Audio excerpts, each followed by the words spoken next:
Hello. Dengar. Teruskan Rina, teruskan. Terdapat 4 fasa perkembangan sejarah alam Melayu. Fasa yang pertama ialah prasejarah, fasa yang kedua ialah protosejarah, fasa yang ketiga ialah pensejarah dan fasa keempat ialah sejarah moden. Zaman prasejarah terbahagi kepada 4 tahap iaitu zaman Paleolitik, zaman Mesolitik, zaman Neolitik dan zaman logam. Zaman Paleolitik dan Mesolitik pula, cara hidup mereka secara nomad, berpindah randa. Tempat tinggal mereka di tepi tasir, sungai dan di dalam gua. Aktiviti sara hidup mereka adalah memburu binatang, menangkap ikan dan memungut hasil hutan. Peralatan dari batu dan kayu, dan mereka fokus kepada fungsi berbanding nilai estetika. Hidup mereka secara berkumpulan dalam kelompok keluarga. Zaman yang kedua ialah zaman Neolitik. Cara hidup mereka menetap dalam kelompok yang besar dalam penempatan kekal. Aktiviti sara hidup mereka adalah bercucur tanam dan menternak binatang. Peralatan mereka yang digunakan adalah alatan batu yang telah dilicinkan dan mempunyai pelbagai fungsi.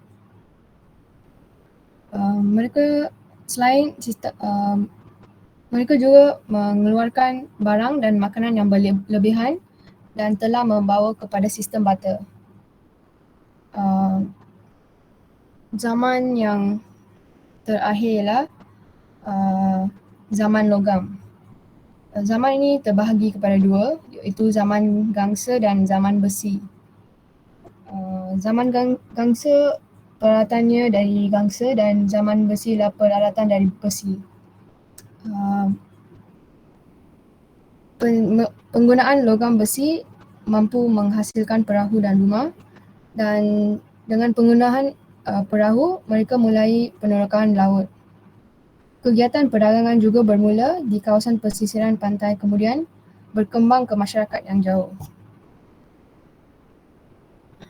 Fasa yang kedua ialah protosejarah. Protosejarah merupakan satu jangka masa di antara zaman prasejarah dan zaman sejarah mula ditulis. Zaman transisi di antara prasejarah kepada sejarah dipanggil protosejarah.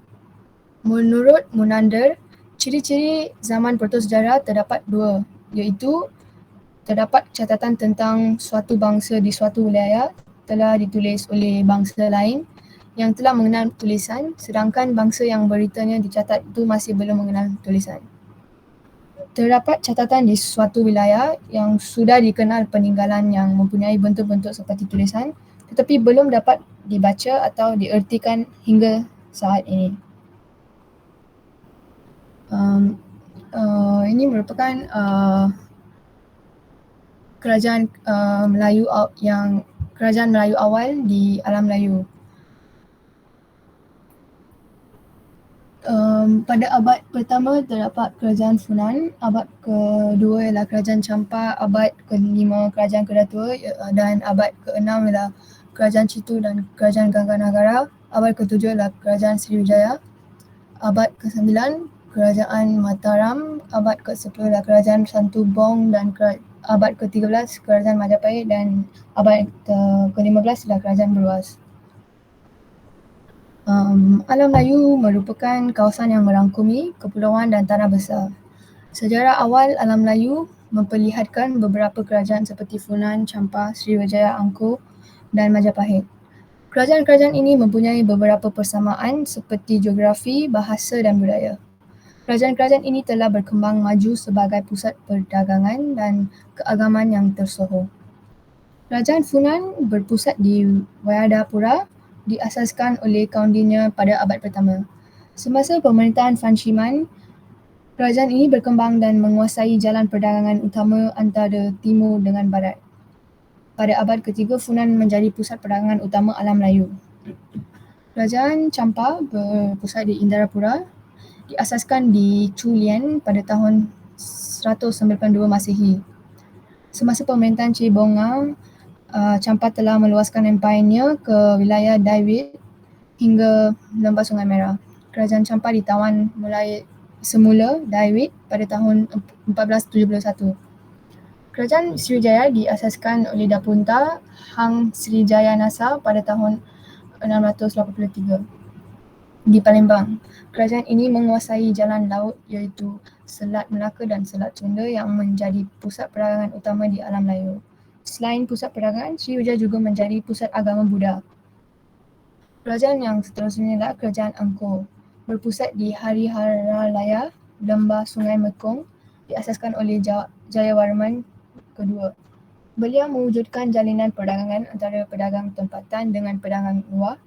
Jayawarman keempat telah meluaskan empayar Angkor hingga sempadan Anam dan membina Angkor Thom dan mendirikan 102 hospital. Kerajaan Majapahit pula berpusat di kota Trowulan, diasaskan oleh Raden Wijaya. Patih Gajah Mada telah meluaskan jajahan dan menjadikan Majapahit sebagai pusat perdagangan pada abad ke-14. Ini merupakan bagi kepulauan Melayu pula terdapat kerajaan-kerajaan Melayu awal yang bertapak seawal abad ke-5 lagi. Kerajaan-kerajaan ini wujud sebelum Kesultanan Melayu Melaka yang bermula daripada pertempatan kecil dan berkembang menjadi pelabuhan. Pelabuhan ini seterusnya berkembang menjadi kerajaan. Kerajaan Kedatua berpusat di Sungai Mas dan Pangkalan Bujang. Pedagang dari timur dan barat yang datang berdagang di Lembah Bujang menjadi tempat ini maju. Kedatua juga menjadi pusat keagamaan agama Buddha. Kerajaan Chitu adalah sebuah kerajaan yang diasaskan oleh Raja Gautama pada abad ke-6. Kerajaan ini terletak berhampiran dengan Sungai Kelantan. Kerajaan ini mempunyai hubungan yang erat dengan China. Kerajaan Gangga Nagara muncul pada abad ke-6. Gangga Nagara sering dikunjungi oleh pedagang luar kerana kekayaan hasil bumi seperti emas dan biji timah. Kerajaan Santubong merupakan sebuah kerajaan kecil di Sungai Sarawak yang terkenal sebagai kawasan perombongan biji timah. Ramai pedagang singgah di Santubong sehingga berkembang menjadi pelabuhan. Kerajaan Temasek diasaskan oleh Sang Nila Utama pada abad ke-14. Sang Nila Utama merupakan seorang putera dari Palembang. Temasek terletak di muara Sungai Singapura dan terkenal sebagai pelabuhan dan kawasan kegiatan perikanan. Dan kerajaan yang terakhir ialah Kerajaan Beruas, wujud sekitar abad ke-15 iaitu selepas kemerosotan Gangga Nagara. Kerajaan Beruas terletak di Sungai Dinding yang terkenal sebagai kawasan penanaman padi. Ini merupakan teori asal usul bahasa Melayu. Terdapat banyak teori asal usul bahasa Melayu. Teori ini boleh dibahagikan kepada dua iaitu teori Hendrik Kern dan teori James Collins Notefer, Robert Blas dan Adelaar. Teori Hendrik Kern ialah orang-orang Melayu berasal dari semenanjung Tanah Melayu. Orang-orang Austronesia berasal dari Champa di pesisiran pantai Kemboja. Orang-orang Austronesia turut ke semenanjung menjadi orang Melayu. Orang Melayu dari semenanjung berpecah belah ke sebelah timur. Teori ini tidak lagi digunakan pada masa kini.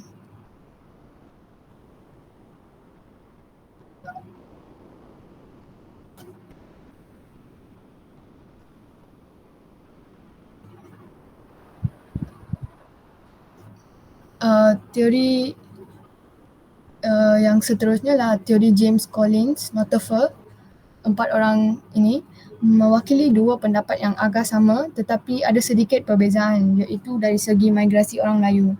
Namun keempat-empat ahli sarjana ini bersepakat mengatakan orang Melayu berasal dari sebelah barat Pulau Borneo kerana Pulau Borneo ialah tempat asal usul penutur orang Melayu. Teori ini boleh dibahagikan kepada dua iaitu James Collins dan Notefer. Yang kedua ialah Robert Blas dan Adelaar. Kamina akan present. Pengertian lingua franca. Lingua franca yakin bahasa yang digunakan sebagai alat komunikasi umum di Nusantara atau sebahagian bahasa persatuan dan bahasa penghubung. Istilah lingua franca sebenarnya berasal dari nama diberikan kepada bahasa Perancis yang pernah menjadi bahasa umum di Eropah pada adat pengetahuan. Dalam bahasa Latin, lingua franca adalah bahasa Perancis. Seterusnya, perkembangan lingua franca. Menurut Prof. Dr. Slamet Mulyana, ada 4 faktor yang menjadi sebab yang dikatakan bahasa Melayu menjadi bahasa persatuan, iaitu sejarah telah membantu menyebar bahasa Melayu.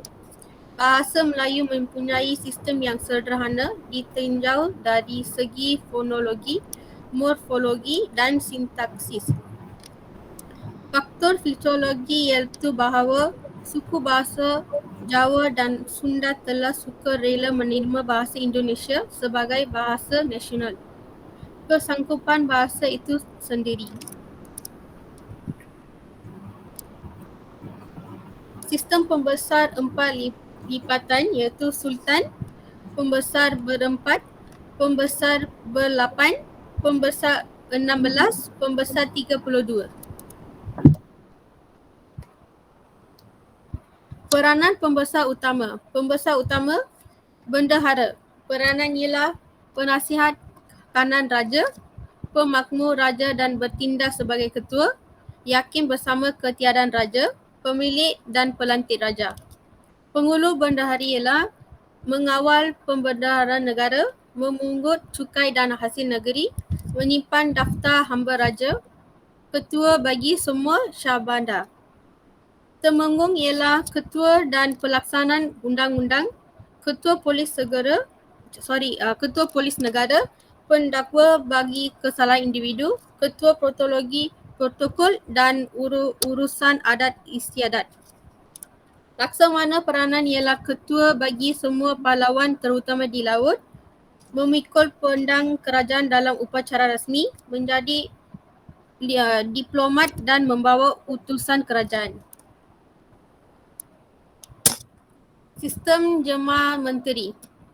Jawatan penjemah penasihat raja, tugas ialah mengurus perkara dan urusan penting yang bukan rahsia. Jemaah menteri istana, tugas ialah menguruskan istiadat raja dan istiadat rasmi di seluruh negeri Kelantan. Jemaah menteri keadilan dan kehakiman ialah mengendalikan urusan penting tentang keadilan dan kehakiman. Jemaah menteri dalam negeri menjaga keamanan negeri. Jemaah menteri luar menguruskan dasar dan ahli-ehwal luar negeri. Jemaah menteri pembendaraan mengendalikan harta benda dan hasil masul. Jemaah menteri peperangan menguruskan pertahanan dan keamanan negeri. Jemaah menteri pentadbiran dan penghimaran negeri menguruskan kemajuan dan pembangunan negeri. Susun lapis masyarakat Melayu. Golongan yang memerintah ialah diraja, bangsawan. Golongan yang diperintah ialah rakyat jelatan yang merdeka, hamba, pelbagai jenis hamba.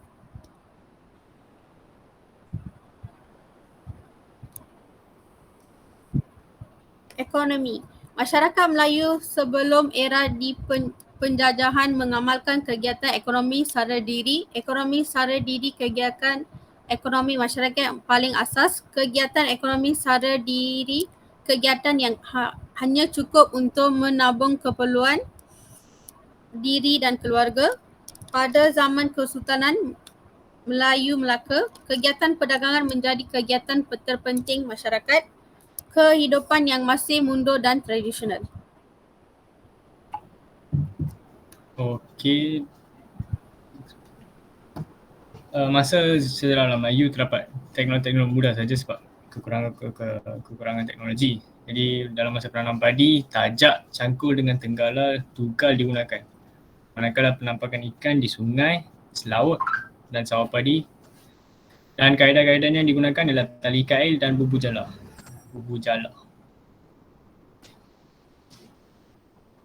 Zaman pensejarahan, kemunculan Kerajaan Kesultanan Melayu Melaka, Kerajaan Melayu Melaka telah dibuka oleh Paramiswara atau Raja Iskandar Shah pada awal kurun ke-15 iaitu sekitar tahun 1400.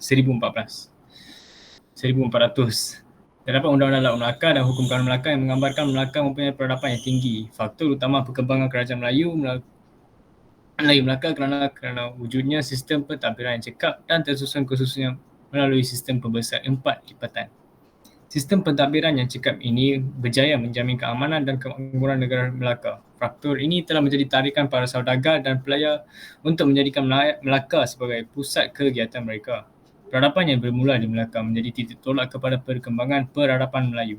Peradaban Melayu ini berteraskan rumpun bangsa dan tergolong dalam cabang Melayu Indonesia yang merangkumi Melayu, Jawa, Sunda, Aceh, Madura, Minangkabau, Bugis, Minang, Iban, Bajau, Murut dan pelbagai lagi. Rumpun bahasa Melayu Indonesia pula tercakup dalam rumpun bahasa Austronesia. Kemunculan Melaka telah menjulang jati diri peradaban Melayu di tanah Melaka.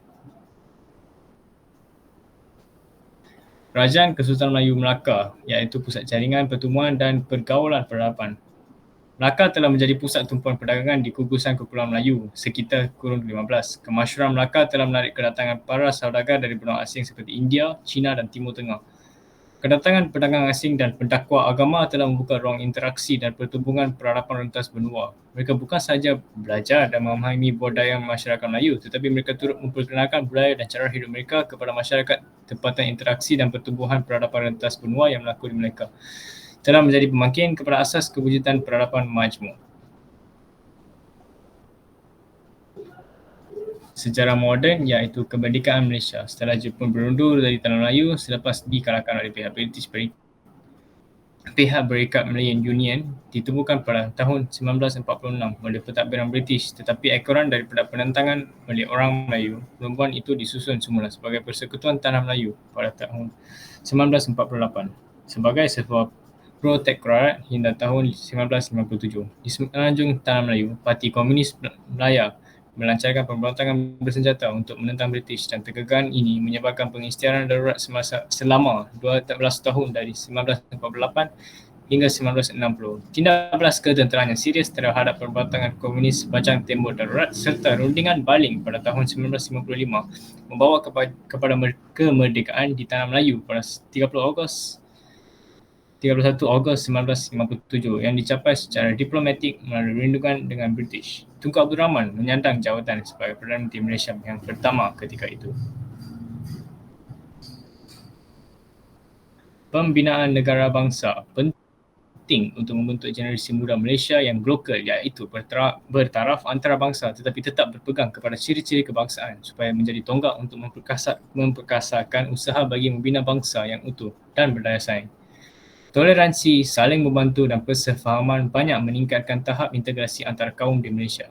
Biarpun begitu, tanpa usaha-usaha selanjutnya, proses mengekalkan momentum keairah bangsa Malaysia yang satu seperti yang disediakan menjadi kendur. Pangkalan yang dimasukkan ialah memastikan rakyat berpuas hati dengan usaha dan dijalankan kerajaan dan terdapat penggagihan nilai-nilai masyarakat yang sama, adil dan sama rata. Kepuasan hati anggota masyarakat itu kemudian diterjemahkan kepada kesediaan mereka tolong-menolong, bersatu hati dan bersama mewujudkan negara bangsa Malaysia. Okey, akhirnya kesimpulan. Alam Melayu telah mengatasi banyak masalah dan telah memperkembangkan kekayaan dalam segi budaya, ekonomi, tradisi dan teknologi. Hal ini membolehkan kita dan generasi akan datang menikmati perpaduan dan keamanan yang telah diserahkan oleh sejarah tersebut. Okey, terima kasih Miss.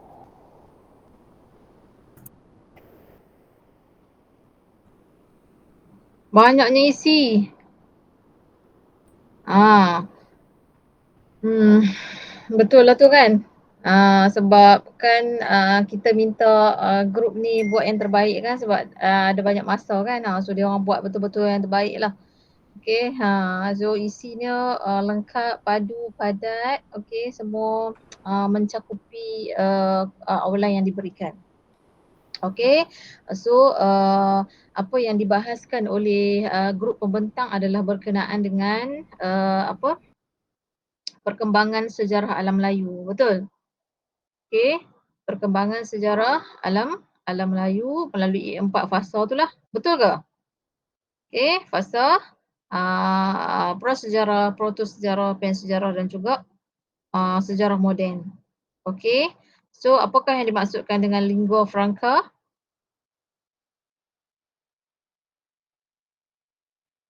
Apakah yang dimaksudkan dengan lingua franca? Presenter?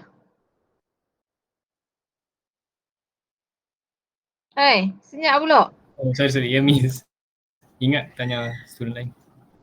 Presenter. Lingua franca ialah sebuah bahasa sebelum masa perkembangan perdagangan. Bahasa apa digunakan? Lingua franca bahasa Perancis. Sorry. Hai. Betul ke? Latin. Betul ke betul? Betul ke bahasa Perancis?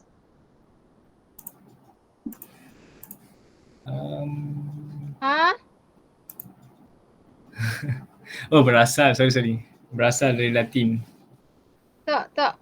Yang dikatakan lingua franca tu dia asalkan daripada perkataan ling, kan?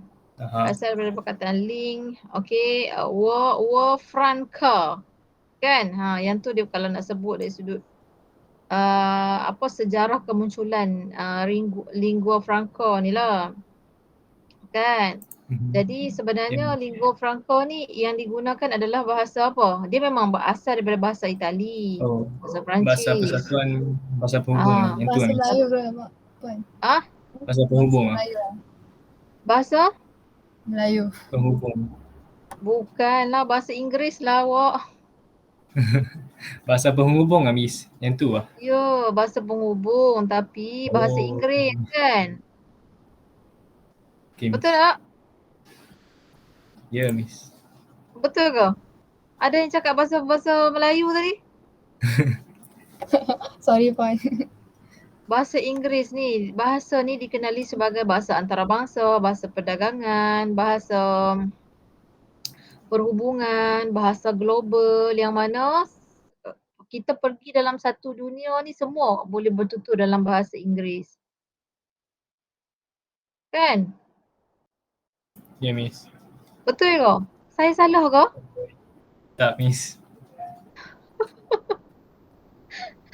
Yang lain ada nak bantah saya ataupun ada apa ni nak respon apa-apa? Tiada bantahan. Kenapa? Bantahlah.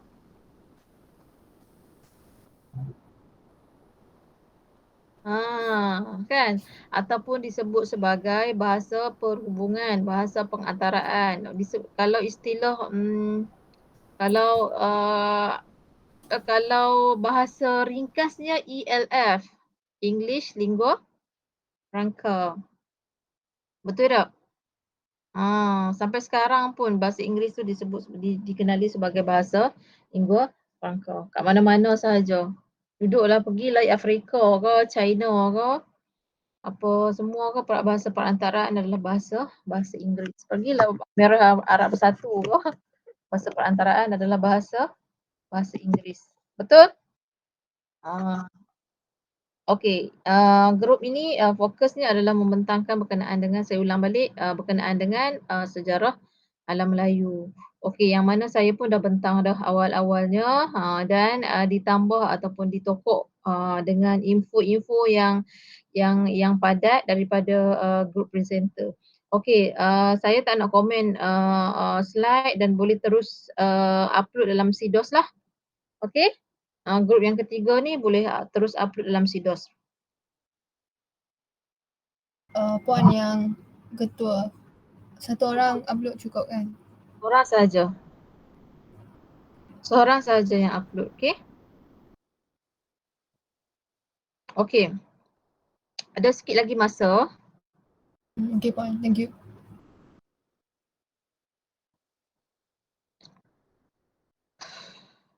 Kejap. Dengar tak suara saya? Dengar, Miss. Dengar. Okey, saya ambil masa lagi 10 minit. Saya habiskan topik yang hari tu. Okey, kita sambung berkenaan dengan peradaban globalisasi. Okey, kita dah sentuh berkenaan dengan berkenaan dengan peradaban-peradaban yang mempengaruhi kemasyarakatan ataupun mempengaruhi kebudayaan masyarakat tanah Melayu. Okey, bermula dengan sejarah alam Melayu ataupun bermula dengan peradaban alam Melayu, kemudian diikuti dengan peradaban Asia dan seterusnya peradaban Barat. Seterusnya hasil daripada cakupan daripada pengaruh-pengaruh yang 3 tadi, maka terhasillah peradaban globalisasi. Peradaban globalisasi ni adalah peradaban dunia tanpa sepadan. Okey, so berbagai-bagai interaksi, okey, yang merentas peradaban dunia. Okey, interaksi yang berlaku tu adalah secara maya. Okey, maklumat boleh dicapai melalui hujung jari sahaja. Kemudian perkembangan teknologi maklumat dan juga informasi, internet, komputer, smartphone ni digunakanlah untuk kita mencari maklumat dan juga mencari titik persamaan dan merentasi benua-benua dan juga sempadan negara lah. Okey. Kemudian media sosial juga mempengaruhi. Okey. Kemudian peradaban globalisasi membawa pengaruh yang besar dalam aspek kehidupan merentasi bidang politik, ekonomi, sosio, budaya, termasuklah perkembangan bidang ilmu dan juga pemikiran. Betul. Okey, khususnya dalam bidang pendidikan kita memang sangat-sangat kita sangat-sangat mengimplementkan dalam kehidupan kita, dalam sistem politik kita, dalam sistem pendidikan kita, dalam sistem ekonomi, terutama dalam bidang pendidikan lah. Sebab silibus-silibus ada yang kita kalau kamu nak tahu sebenarnya sekolah kluster tu kita ambil daripada idea barat, sekolah kluster tu. Kan, sekolah kluster, sekolah bestari, kan. So semua tu hasil reformasi yang kita celup, yang kita ambil daripada barat. Okey, jadi perkembangan peradaban global ini turut menjadi penyumbang kepada pembentukan peradaban majmuk di Malaysia. Okey, penyumbang kepada peradaban majmuk di Malaysia yang mana setiap orang membawa satu matlamat yang sama. Okey, satu motif yang sama iaitu untuk kesejahteraan bersama. Itulah. Okey. Seterusnya konsep etika yang mana yang ni saya dah sentuh ke? Belum kan? Belum. Okey. Ini adalah LLO yang berikutnya, saya tak ingat LLO ke apa, LLO yang ketiga rasanya, konsep etika. Okey, yang mana LLO ini hendak menjelaskan berkenaan dengan falsafah ataupun ahli falsafah ataupun tokoh ilmuwan ni mentafsirkan etika dalam definisi yang berbeza. Okey, mentafsirkan etika dalam maksud yang berbeza. Okey, ini adalah konsep etika yang disebut oleh pemikiran Eropah. Okey, ataupun didefinisikan oleh tokoh-tokoh pemikir Eropah. Itu yang mana tokoh-tokoh ini menceritakan ataupun mentafsirkan etika ni melalui 3 zaman, iaitu zaman sebelum Enlightenment, zaman semasa Enlightenment dan juga zaman selepas Enlightenment. Okey. Antara tokoh pemikir Eropah ni adalah siapa ni? Aristotle, Plato, Socrates kan. Ni adalah antara tokoh-tokoh terbilang lah ataupun tokoh-tokoh ilmuwan bagi Eropah. Jadi Enlightenment ni apa? Enlightenment adalah reformasi gereja yang mana pemimpin agama dan gereja berkurangan disebabkan oleh pemisahan agama daripada politik. Yang ni disebut sebagai zaman Enlightenment. Yang mana dalam masa yang sama dia macam ni. Sebelum Enlightenment ni masyarakat masih dalam keadaan mundur. Okey, semasa Enlightenment tu berlaku perubahan demi perubahan. Sampailah selepas Enlightenment berlakunya revolusi Perancis dan seterusnya berlaku revolusi industri.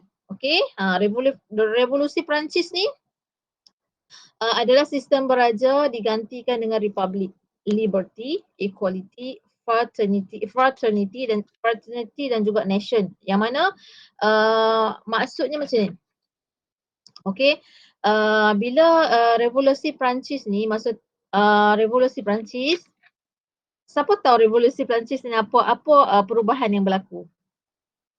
Semasa Enlightenment. Okey, sebelum Enlightenment ni masuk kata zaman mundur lah. Okey, selepas semasa Enlightenment ni, masa ni telah berlaku revolusi Perancis ni. Maksud revolusi Perancis ni apa? Apa yang berlaku? Kenapa disebut sebagai revolusi Perancis?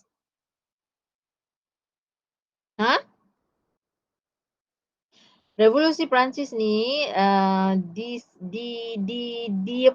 dikatakan ataupun disebut sebagai revolusi Perancis ni disebabkan oleh perubahan fasa kehidupan Eropah yang lama kepada kehidupan yang lebih moden. Okey, lebih berkembang.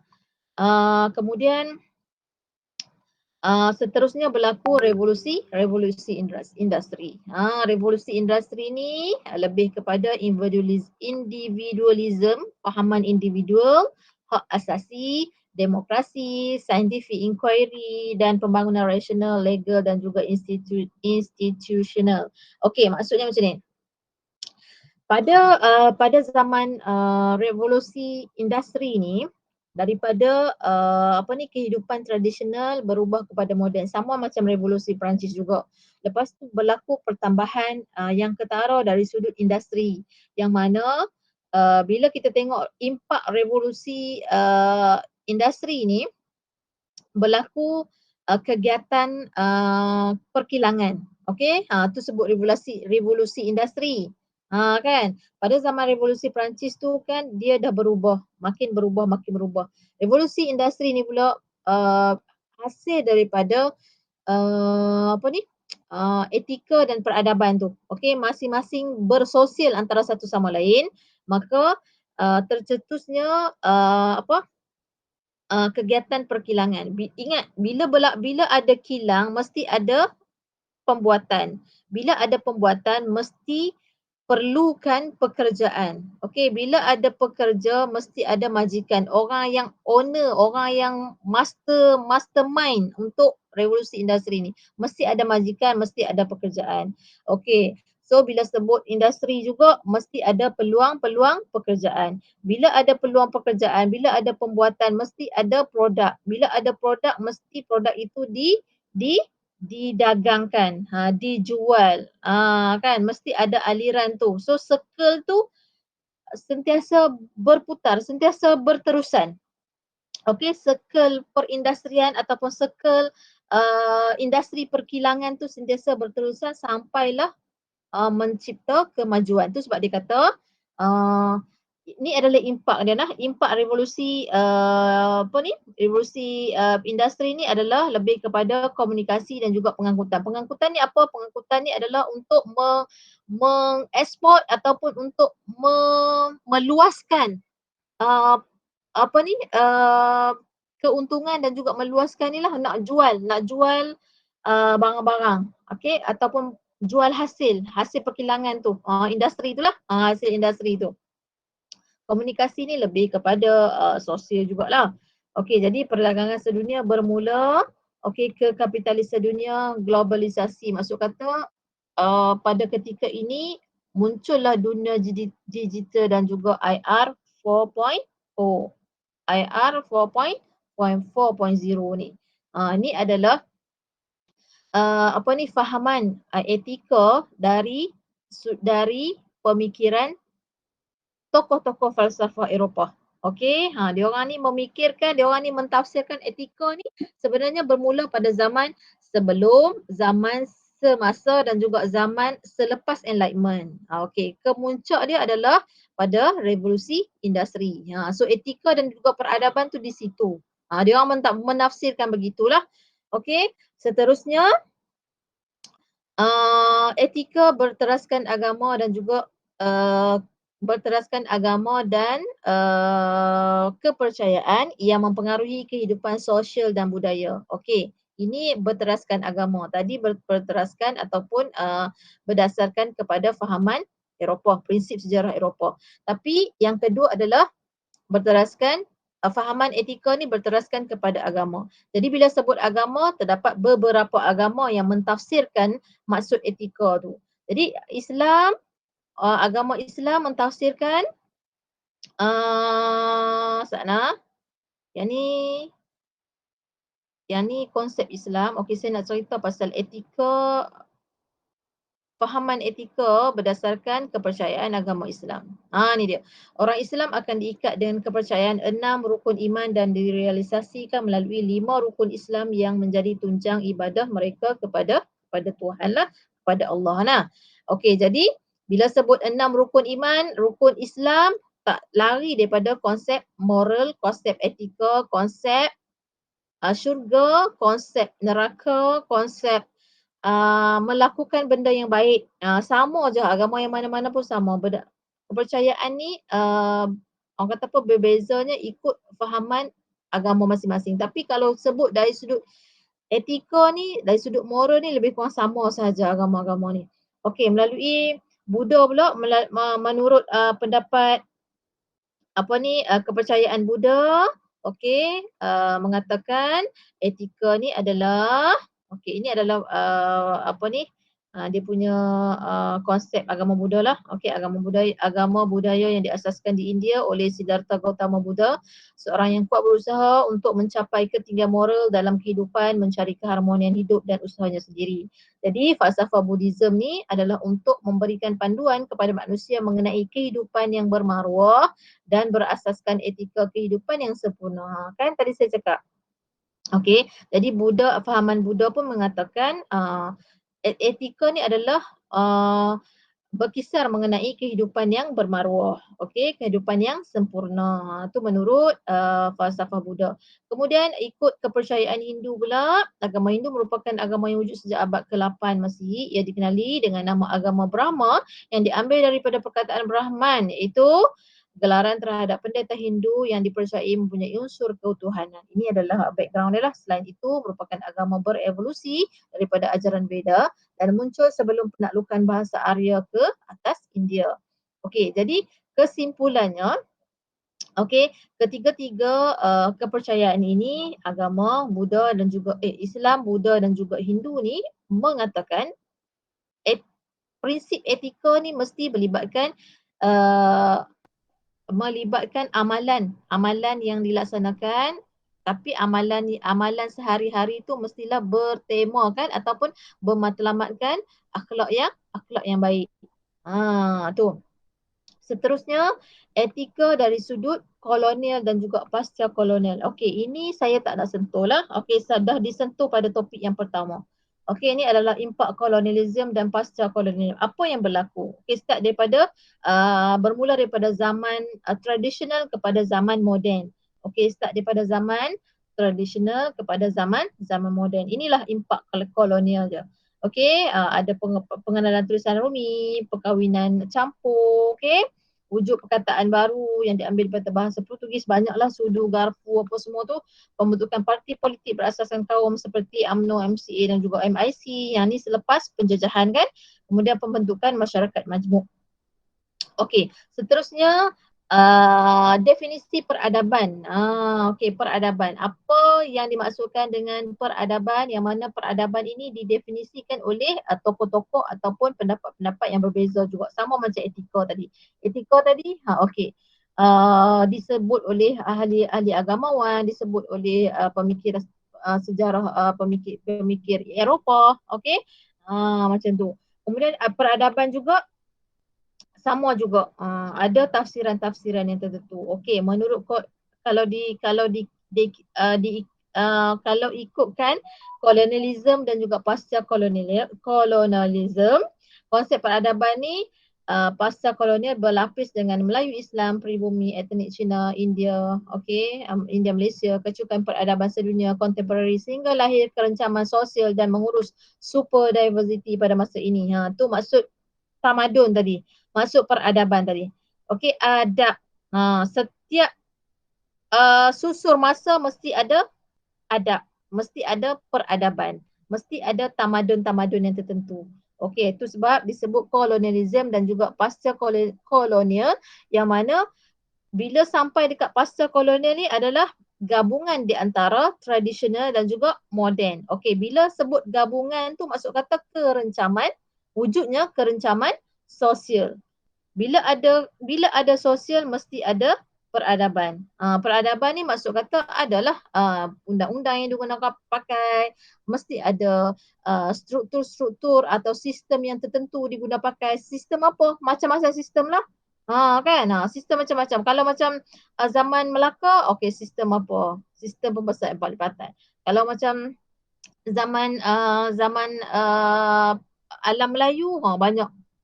Start daripada pegangan hidup depa berpindah randah, daripada berpindah randah kepada penempatan tetap.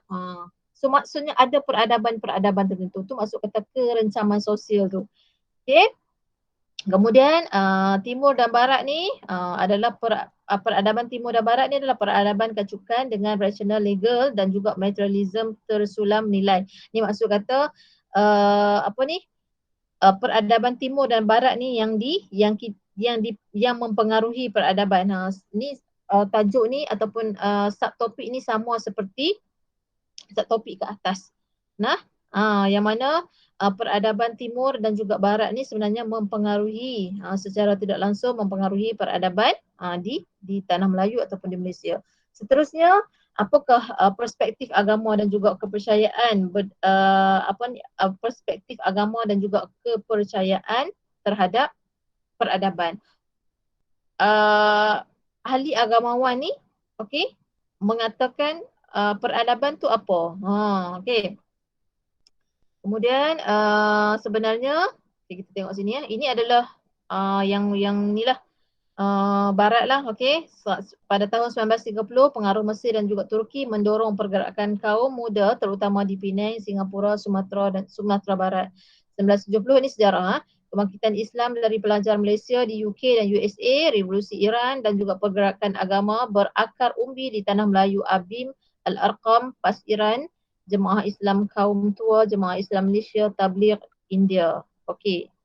Yang ni disebabkan oleh kebangkitan-kebangkitan inilah revolusi-revolusi ni semualah menyebabkan peradaban tu semakin bergabung, okey, semakin berterusan dan kita macam kita dah sebut ni, okey, etika dan peradaban ni kita ambil daripada pengaruh-pengaruh luar.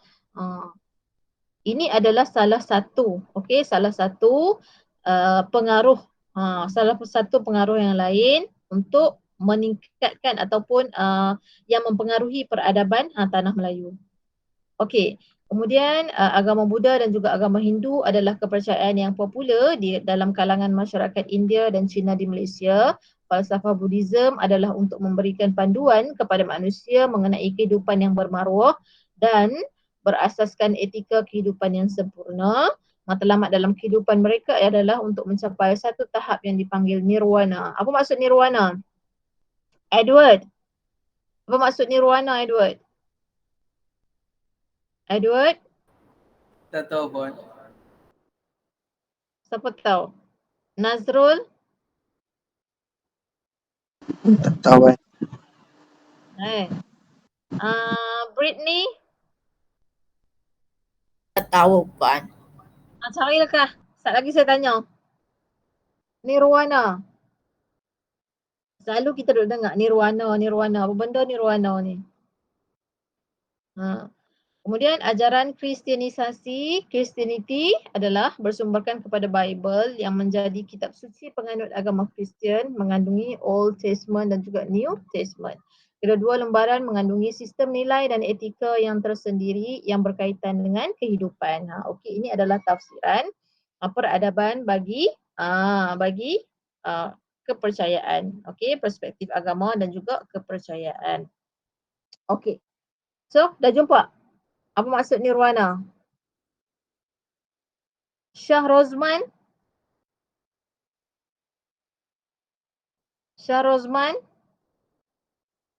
Adakah Shah Rozman kat sini? Yes, madam. Ya, nirwana tu apa? Warna maksud dia kepunahan. Ha?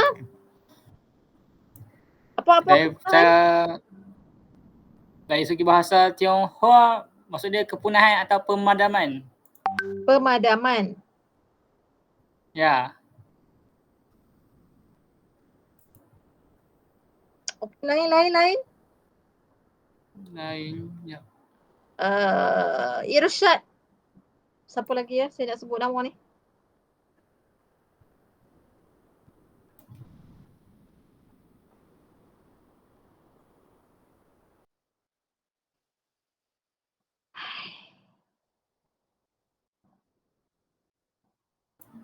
Maksud dia dalam definisi bahasa Melayu, dalam keadaan yang lenyap, langsung dan aman sesudah mati dalam agama Buddha.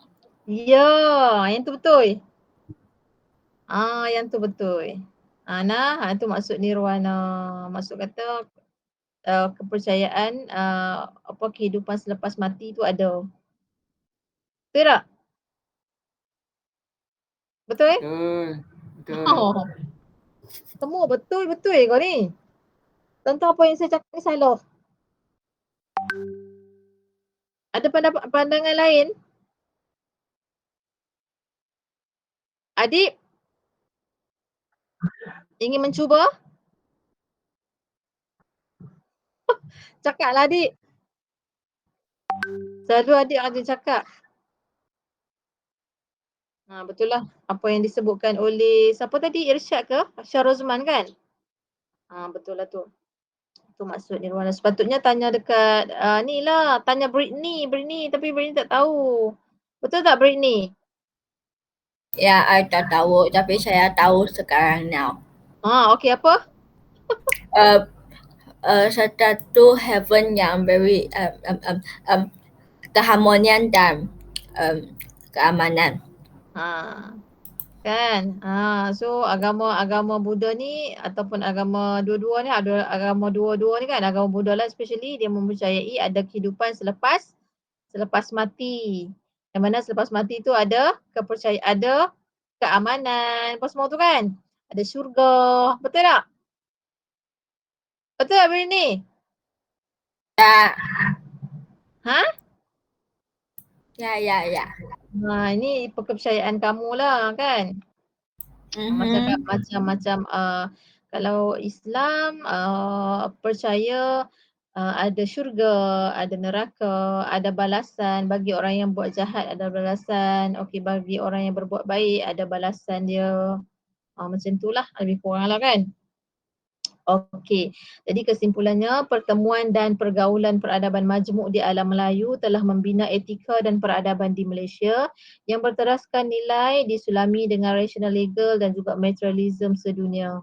Okey, setiap agama dengan sistem nilai dan etika yang mantap akan memastikan sebuah masyarakat akan membangun dalam konteks yang berpedoman. Pedoman ni maksud kata apa maksud yang berpedoman? Yang ada pedoman. Apa? Yang ada tamadun, yang ada nilai, yang ada tata susila, tu maksud kata yang berpedoman. Yang ada prinsip. Okey. Sebenarnya budaya dan agama adalah bertindak sebagai faktor pendesak yang kuat ke arah kemajuan dan pembangunan sesebuah negara. Maksudnya kat sini, bila sebut tentang etika dan juga peradaban, kita tak boleh lari daripada nilai dan juga moral. Dan nilai dan juga moral tu sebenarnya sangat dekat dengan kepercayaan ataupun agama masing-masing. Okey, agama masing-masing tetap menitik beratkan nilai dan juga etika. Tu sebab dia kata bertindak sebagai faktor pendesak yang kuat, okey, ke arah kemajuan dan pembangunan sesebuah negara. Sebenarnya agama tu sebenarnya yang memainkan peranan, yang bertindak ataupun agama dan kepercayaan kita tu lah yang menyebabkan kita ni terpandu, terarah untuk buat benda-benda yang baik. Bila kita buat benda yang baik, kita melaksanakan hubungan sosial yang baik. Jadi jelaslah, okey, maklumlah hubungan etika yang baik itu mampu untuk membangunkan sesebuah masyarakat, sesebuah komuniti, okey, sesebuah perhubungan. Tak kira lah perhubungan apa, perhubungan dari sudut politik, hubungan dari sudut ekonomi dan sebagainya. Itu maksud dia. Okey, jadi saya simpulkan di sini untuk topik yang kedua ni sebenarnya kita ingin menceritakan, okey, ingin membahaskan berkenaan dengan pergerakan amalan etika. Okey, pergerakan amalan etika berdasarkan kepada peradaban alam Melayu, okey, yang dipengaruhi yang dipengaruhi oleh peradaban alam Melayu, yang dipengaruhi oleh peradaban Asia dan juga yang dipengaruhi oleh peradaban barat. Kemudian LLO yang kedua pula adalah mentafsirkan etika dalam definisi yang pelbagai. Okey, yang pertama adalah konsep etika dari sudut tokoh-tokoh pemikir Eropah. Okey, kemudian konsep etika dari perspektif agama dan juga kepercayaan dan juga konsep etika dalam dunia kolonialisme dan juga pasca kolonialisme. Okey, seterusnya LLO yang ketiga adalah penafsiran peradaban menurut ataupun penafsiran peradaban pada zaman kolonial dan juga pada zaman pasca kolonial. Seterusnya pada zaman timur dan juga barat, pengaruh-pengaruh barat dan seterusnya peradaban ni dari perspektif adalah ataupun dari pandangan agama dan juga kepercayaan. Okey, orang agamawan ataupun agama-agama contohnya agama Islam, Hindu dan juga Buddha ni mentafsirkan peradaban ini macam mana. Jadi kesimpulannya yang kita boleh buat sebenarnya etika dan juga peradaban ni sebenarnya memainkan peranan yang sangat penting untuk memajukan memajukan negara. Kalau tengok tajuk pun adalah konsep etika dan juga peradaban. Konsep etika dan peradaban tu sebabnya dia lebih kepada mendefinisikan etika dan juga peradaban. Topik yang pertama lebih menjurus kepada sejarah. Sejarah etika dan juga peradaban. Susur masa etika dan juga peradaban. Itu topik yang pertama. So selesai topik yang kedua, saya terpaksa reverse. Tadi kita petang tadi kita masuk topik yang ketiga. Tiga. Tapi sebab buat kelas combine saya terpaksa lah. Tu sebab saya reverse balik topik yang kedua. So settle topik yang kedua. Saya dah masuk dah topik yang ketiga tadi. Saya dah masuk topik yang ketiga. So get ready minggu depan presentation, second presentation. Second presentation. Make sure ikut outline yang saya dah berikan. Make sure ikut outline yang saya sudah berikan. Alright. Tadi saya ada masukkan dalam grup tak? Tugasan yang kena buat. Ada tak? Aktiviti kan tu? Terlupa. Aktiviti. Quiz. Yep, Puan. Okey, yang 4 zaman dan juga zaman prasejarah tu kan? Okey, boleh jawab yang boleh buat yang tu. Saya bagi masa sampai hari Ahad lah kot. Ahad tak boleh hari Ahad. Sebab Ahad ni ataupun Isnin lah. Isnin ni saya nak ambil markah untuk topik yang kedua dah. Sebab saya lebih suka markah participation ni saya kira by topik. Senang saya nak bagi markah. So daripada activity completion tu saya akan bagi markah untuk participation. Saya akan bagi markah untuk participation. Siapa yang belum jawab lagi? Topik 1, saya rasa semua dah jawab kot. Kelas ni saya tak pasti. Nak tengok ke? Boleh. Nak tengok tak kamu punya percentage aktif dalam SIDOS? Nak tengok? Nak. Tapi saya ambil keseluruhan kelas lah. Saya tak masuk one by one lah. Saya tak tunjuk lah seorang demi seorang. Kesian. Saya ambil purata. Average.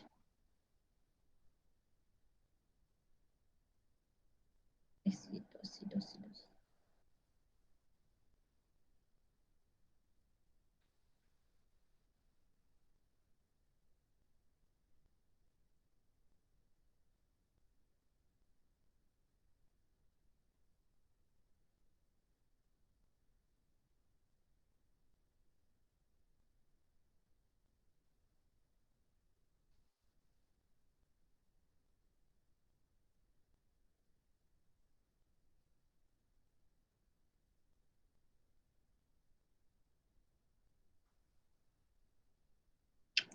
Slow sikit lah internet kat rumah saya ni, sekejap lah.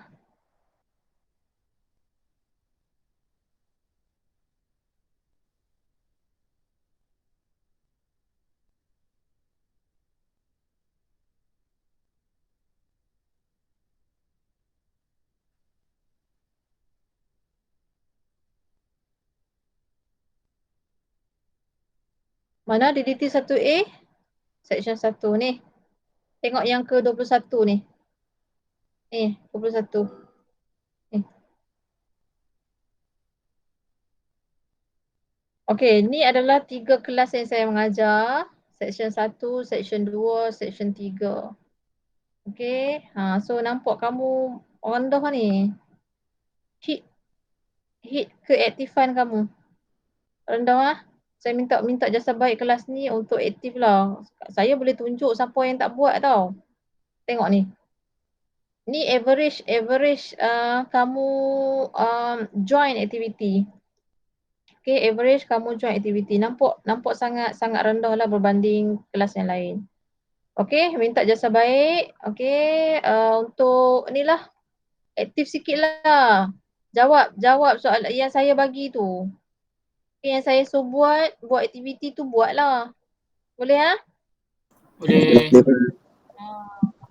So kalau tengok section 3 ni, tengok lah section 3.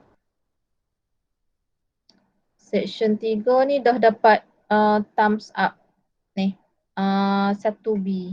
Dah dapat thumbs up dah. Dia kalau 60% dan ke atas dah boleh dapat thumbs up. Dah boleh dapat ni lah blended learning. Maksud kata dia aktif menggunakan CDOS.